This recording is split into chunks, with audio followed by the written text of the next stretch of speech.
Joining me on the news at 7 to further discuss this matter is the Chief of Maiduguri Field Office of UNICEF, Phuong Nguyen. She joins us via Zoom. Thank you for joining us on TVC News at 7. It's been 8 years since the abduction of these over 200 girls, and as it is, about 100 of them are still in captivity. 8 years after, would you say that schools are actually safer for children now? Thank you very much. 8 years ago was a very sad day for education, for girls, for Nigeria, for the right of education for all children across the world. Has it been better? I'm afraid not. It hasn't gotten better. I think we have worked very closely, the government of Nigeria, the government of the Northeast, UNICEF, other partners. We have the commitment to ensure that schools are safe for every girl and every boy. We have different tools and manuals to guide the implementation of the Safe School Initiative. All of those are there for use. We are working very closely with the government as well as the communities, the education personnel, communities, boys and girls, religious leaders. We're working very closely. But are we there yet in terms of absolute safety and security for every girl and child in the Northeast and across Nigeria? We're not there yet. And UNICEF is really calling on the government, stakeholders such as UN agencies, partners on the ground, particularly communities.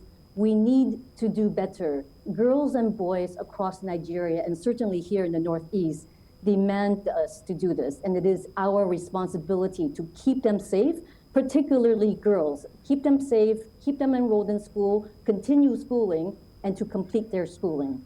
Well, we need to do better. Indeed, and as it is, after the Chibok experience, there's been several other attacks on schools. What specific effects do these attacks have on schoolboys and girls across the country? Yes, indeed. We had even 7 days ago an attack in Namboa. This is having really grave effect on the children. It is a grave and brutal violations against children's right to education, to protection, to safety.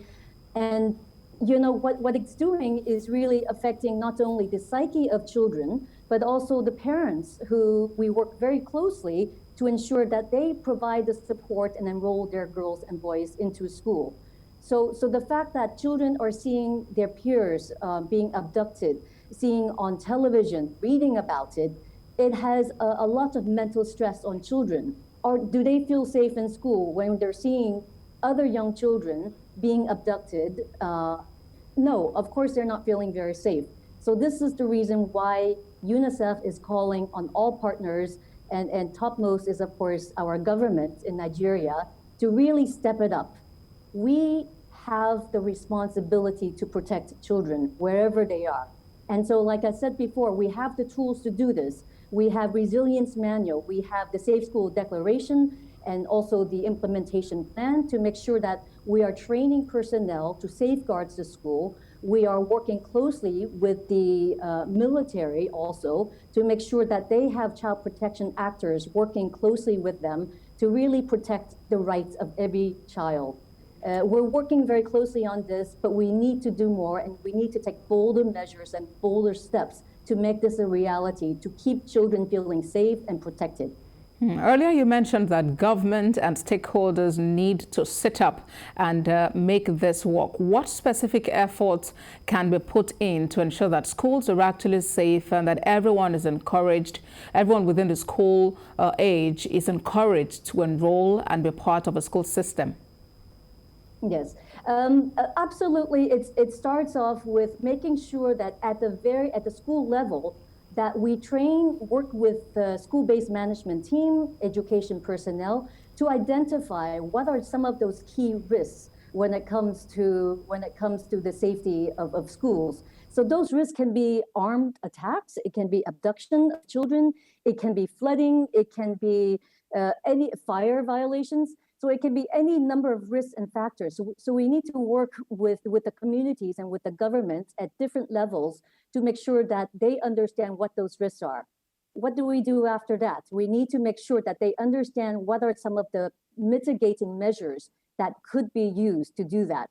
We also need to work with the military to make sure that they understand that schools are safe and protective space.